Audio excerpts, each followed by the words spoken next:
ছাত্র জনতা, উপস্থিত জুলাই গণ অভ্যুত্থানের শহীদ পরিবারের সদস্যবৃন্দ এবং উপস্থিত বিভিন্ন রাজনৈতিক দলের নেতৃবৃন্দ, সবাইকে সংগ্রামী সালাম এবং শুভেচ্ছা।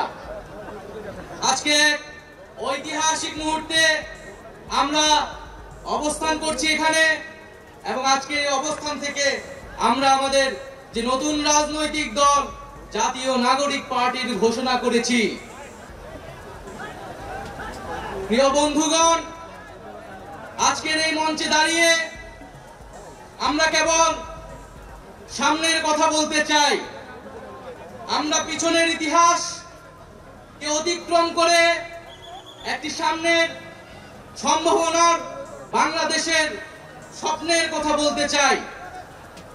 সেই স্বপ্নের বাস্তবায়নের লক্ষ্যেই আজকে আমরা এখানে উপস্থিত হয়েছি।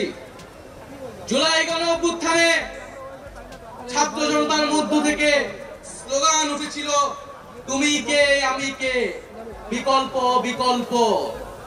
আজকে সেই বিকল্পের জায়গা থেকে নতুন রাজনৈতিক দলের আত্মপ্রকাশ ঘটেছে। আমরা মনে করি বাংলাদেশে যে বিভাজনের রাজনীতি তৈরি করে বাংলাদেশের জনগণকে দুর্বল করে রেখে রাষ্ট্রকে দুর্বল করে রাখার যে ষড়যন্ত্র তৈরি হয়েছিল, সেই ষড়যন্ত্র আমরা জুলাই গণ অভ্যুত্থানে সকলের ঐক্যের মাধ্যমে ভেঙে দিয়েছি। আমরা আজকের এই মঞ্চ থেকে শপথ করতে চাই যে বাংলাদেশকে আর কখনোই বিভাজিত করা যাবে না। বাংলাদেশে ভারতপন্থী পাকিস্তানপন্থী কোন রাজনৈতিক ঠাঁই হবে না। আমরা বাংলাদেশকে সামনে রেখে, বাংলাদেশের জনগণের স্বার্থকে সামনে রেখে সকলে ঐক্যবদ্ধভাবে রাজনীতি এবং রাষ্ট্র বিনির্মাণ করব। আজকের এই যে নতুন রাজনৈতিক দল জাতীয় নাগরিক পার্টির আত্মপ্রকাশ উপলক্ষে আমাদের যে আনুষ্ঠানিক বক্তব্য, যে সূচনা বক্তব্য, সেই বক্তব্য আমি লিখিত বক্তব্য আমি আপনাদের সামনে পাঠ করছি। জুলাই 2024 ছাত্র জনতার গণঅভ্যুত্থানের প্রেক্ষাপটে বৈষম্য বিরোধী ছাত্র আন্দোলনের নেতৃত্বে এবং জাতীয় নাগরিক কমিটির উদ্যোগে আমরা বাংলাদেশের ছাত্র জনতা এই মর্মে ঘোষণা করছি যে আমরা হাজার বছরের ঐতিহাসিক পরিক্রমায় বঙ্গীয় বদ্বীপের জনগোষ্ঠী হিসেবে এক সমৃদ্ধ স্বকীয় সংস্কৃতি নিয়ে দাঁড়িয়ে আছি। প্রায় 200 বছরের ব্রিটিশ ঔপনিবেশিক শাসনের বিরুদ্ধে দীর্ঘ লড়াইয়ের পর 1947 সালে পাকিস্তান রাষ্ট্রের পতন ঘটে। তবে শোষণ ও বৈষম্য থেকে এই দেশের গণমানুষের মুক্তি মেলেনি তখনও। ফলে দীর্ঘ 23 বছরের সংগ্রামের ধারাবাহিকতায় 1971 সালে মহান মুক্তিযুদ্ধের মাধ্যমে লাখো শহীদের রক্তের বিনিময়ে স্বাধীন বাংলাদেশ রাষ্ট্রের জন্ম হয়। কিন্তু স্বাধীনতার পর দীর্ঘ সময় ধরে বাংলাদেশের জনগণকে বারবার গণতন্ত্রের জন্য লড়াই করতে হয়েছে। 1990 সালে ছাত্র জনতার বুকের তাজা রক্ত দিয়ে সামরিক স্বৈরাচারকে হটিয়েছে। তথাপি স্বাধীনতার 5 দশক পেরিয়েও আমরা গণতন্ত্র, সাম্য, মানবিক মর্যাদা ও সামাজিক ন্যায় বিচার নিশ্চিত করে এমন একটি রাজনৈতিক বন্দোবস্ত তৈরি করতে পারিনি। বরং বিগত 15 বছর দেশে একটি নিষ্ঠুর ফ্যাসিবাদী শাসন ব্যবস্থা কায়েম হয়েছিল, যেখানে রাষ্ট্রীয় প্রতিষ্ঠানগুলোকে ক্ষমতাসীন দলের স্বার্থে বেপরোয়া ব্যবহার করে গণতন্ত্রকে ধ্বংস করা হয়েছে। বিরোধী মতের কণ্ঠরোধ, গুম, বিচার বহির্ভূত হত্যাকাণ্ড, সর্বগ্রাসী দুর্নীতি ও অর্থ পাচারকে একটি রাষ্ট্রীয় সংস্কৃতিতে পরিণত করা হয়েছিল।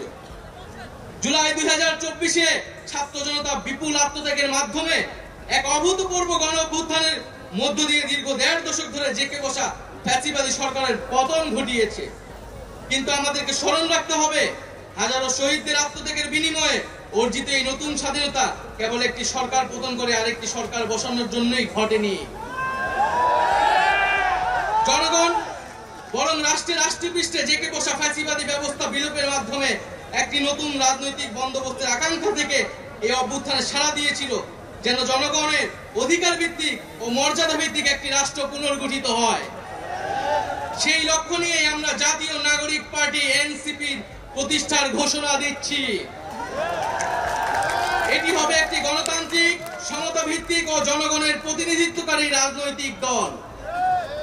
আমরা মনে করি জুলাই 2024 ছাত্র জনতার অভ্যুত্থান আমাদের সেকেন্ড রিপাবলিক প্রতিষ্ঠার লড়াই সূচনা করেছে। একটি গণতান্ত্রিক নতুন সংবিধান প্রণয়নের মাধ্যমে আমাদেরকে সাংবিধানিক স্বৈরতন্ত্র পুনঃপ্রতিষ্ঠার সকল সম্ভাবনার অবসান ঘটাতে হবে।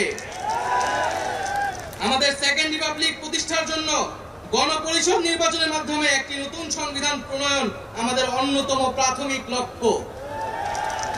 আমাদের সেকেন্ড রিপাবলিকে জাতীয় স্বার্থ সুরক্ষায় শক্তিশালী প্রতিরক্ষা ব্যবস্থা গড়ে তোলা হবে। ভেঙে পড়া রাজনৈতিক, সামাজিক, অর্থনৈতিক ও সাংস্কৃতিক প্রতিষ্ঠানগুলো পুনরায় গড়ে তোলা ও তাদের গণতান্ত্রিক চরিত্র রক্ষা করা হবে আমাদের রাজনৈতিক অগ্রাধিকার। এর মধ্য দিয়ে কেবল আমরা একটি পরিপূর্ণ গণতান্ত্রিক রাষ্ট্র হিসেবে আবির্ভূত হতে পারব। আমরা এমন একটি রাজনৈতিক সংস্কৃতির বিকাশ চাই যেখানে সমাজ ও রাষ্ট্রের সর্বস্তরে বিভেদের বদলে ঐক্য, প্রতিশোধের বদলে ন্যায় বিচার এবং পরিবারতন্ত্রের বদলে মেধা ও যোগ্যতার মানদণ্ড প্রতিষ্ঠিত হবে। আমাদের রাজনীতিতে দুর্নীতি ও স্বজনপ্রীতির কোনো স্থান হবে না। আমাদের সেকেন্ড রিপাবলিকের সমাজের পিছিয়ে পড়া জনগোষ্ঠীর কণ্ঠস্বরকে মূলধারায় তুলে আনা হবে। আমাদের রিপাবলিকের সাধারণ মানুষ, একমাত্র সাধারণ মানুষই হবে ক্ষমতার সর্বময় উৎস। তাদের সকল ধরনের গণতান্ত্রিক ও মৌলিক অধিকারের শক্তিশালী সুরক্ষাই হবে আমাদের রাজনীতির মূল মন্ত্র। আমরা রাষ্ট্রে বিদ্যমান জাতিগত, সামাজিক, লিঙ্গীয়, ধর্মীয় আর সাংস্কৃতিক মূল্যবোধ ও বৈচিত্র্য রক্ষার মাধ্যমে একটি বৈচিত্র্যপূর্ণ ও সমৃদ্ধ সমাজ বিনির্মাণ করতে চাই। আমাদের রিপাবলিক সকল নাগরিককে দারিদ্র, বৈষম্য, ক্ষমতার অপব্যবহার থেকে শক্তিশালী সুরক্ষা প্রদান করবে। আমাদের সেকেন্ড রিপাবলিকে বাংলাদেশের জনগোষ্ঠীর কোনো অংশকে অপরায়ণ করা হবে না, বরং রাষ্ট্রের প্রতিটি নাগরিককে সমান গুরুত্ব প্রদান ও সর্বোচ্চ সবার নিরাপত্তা নিশ্চিত করা হবে। অর্থনীতিতে আমরা কৃষি, সেবা, উৎপাদন খাতে যথাযথ সমন্বয়ের মাধ্যমে এমন একটি জাতীয় অর্থনীতি গড়ে তুলতে চাই যেটি হবে স্বনির্ভর, আয় বৈষম্যহীন ও প্রাণ প্রকৃতি পরিবেশের প্রতি সংবেদনশীল। আমাদের অর্থনীতিতে সম্পদ একটি নির্দিষ্ট গোষ্ঠীর হাতে পুঞ্জীবিত হবে না, বরং সম্পদের সুষম পুনর্বণ্টন হবে আমাদের অর্থনীতির মূল মন্ত্র। আমরা বেসরকারি খাতের সিন্ডিকেট ও গোষ্ঠী স্বার্থ নিয়ন্ত্রণে দৃঢ় পদক্ষেপ গ্রহণের মাধ্যমে ভোক্তা ও জনস্বার্থ সংরক্ষণ করব। অর্থনৈতিক অগ্রগতির মাধ্যমে এই অঞ্চলের একটি শক্তিশালী রাষ্ট্র হিসেবে মাথা উঁচু করে দাঁড়াতে আমরা আঞ্চলিক সহযোগিতা ও আন্তর্জাতিক অংশীদারিত্ব নিশ্চিত করব এবং বিজ্ঞান ও প্রযুক্তি খাতে জোর দিয়ে উদ্ভাবনী সংস্কৃতি গড়ে তোলার মাধ্যমে একটি টেকসই আধুনিক অর্থনীতি গড়ে তুলব। এখনই সময় নতুন স্বপ্ন দেখার, নতুন পথ চলার এবং একটি নতুন বাংলাদেশ গড়ার। এই নতুন বাংলাদেশ গড়ায় আমরা সবাই প্রত্যেকে যার যার অবস্থান থেকে শপথ করি, ঐক্যবদ্ধ হই এবং আমাদের কাঙ্ক্ষিত সেকেন্ড রিপাবলিক প্রতিষ্ঠার লড়াইয়ে দৃঢ় চিত্তে এগিয়ে যাই। আমাদের দেশ, আমাদের অধিকার, আমাদের ভবিষ্যৎ, আমাদের সেকেন্ড রিপাবলিক অধরা কোনো স্বপ্ন নয়, এটি আমাদের আজকের দিনের সামনের বাংলাদেশের প্রতিজ্ঞা। আমরা কি সবাই প্রতিজ্ঞা করছি আমরা সেকেন্ড রিপাবলিক করব? এই ইনকিলাব, ইনকিলাব, ইনকিলাব, ইনকিলাব, ক্ষমতা না জনতা, ইয়াপস না সংগ্রাম, দালালি না রাজপথ, ক্ষমতা না জনতা, ইয়াপস না সংগ্রাম, দালালি না রাজপথ। আজকে যারা বিভিন্ন রাজনৈতিক দলের নেতৃবৃন্দ এসেছেন তাদেরকে আন্তরিকভাবে ধন্যবাদ জানাচ্ছি। যে সকল কূটনৈতিক বৃন্দ এবং সুশীল সমাজের বৃন্দ, শহীদ পরিবারের সদস্যবৃন্দ, সারা দেশ থেকে আগত ছাত্র জনতা, সকলকে ধন্যবাদ জানাচ্ছি।